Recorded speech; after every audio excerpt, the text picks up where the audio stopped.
हे पार्थ, तुम कर्म कर सकते हो, कर्म करने का संकल्प कर सकते हो, परंतु इसका फल पाना तुम्हारे हाथों में नहीं है।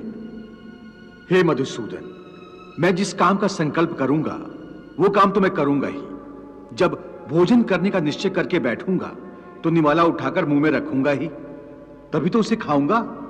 यदि वो खाने का निवाला तुम्हारे प्रारब्ध में नहीं है तो उसे तुम मुंह तक तो ले जाओगे, परंतु उस ग्रास का एक दाना भी अपने मुंह में नहीं रख सकोगे।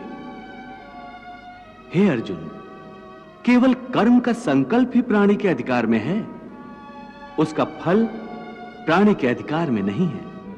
हे केशव, तुम्हारे कहे अनुसार यदि फल प्रारब्ध ने अपनी मर्जी से देना है तो फिर प्राणी को कर्म करने की आवश्यकता ही क्या है?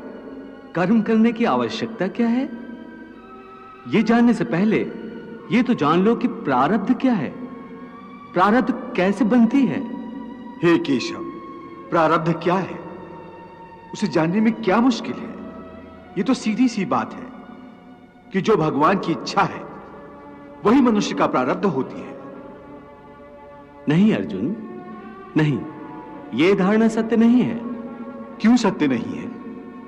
क्योंकि मैं किसी के प्रारब्ध नहीं बनाता, ना मैं किसी प्राणी के कर्म अथवा कर्म फल के हिसाब में दखल देता हूं, इसलिए प्राणी की प्रारब्ध बनाने में मेरा कोई हाथ नहीं होता। फिर कौन बनाता है प्राणियों का प्रारब्ध? प्राणियों के अपने कर्म। अर्थात ये कि प्राणी जैसे कर्म करेगा उसका वैसा ही फल पाएगा।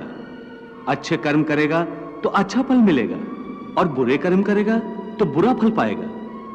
यही जो प्राणी के अच्छे बुरे कर्मों के अच्छे बुरे फल का हिसाब है, इसी को प्रारब्ध कहते हैं।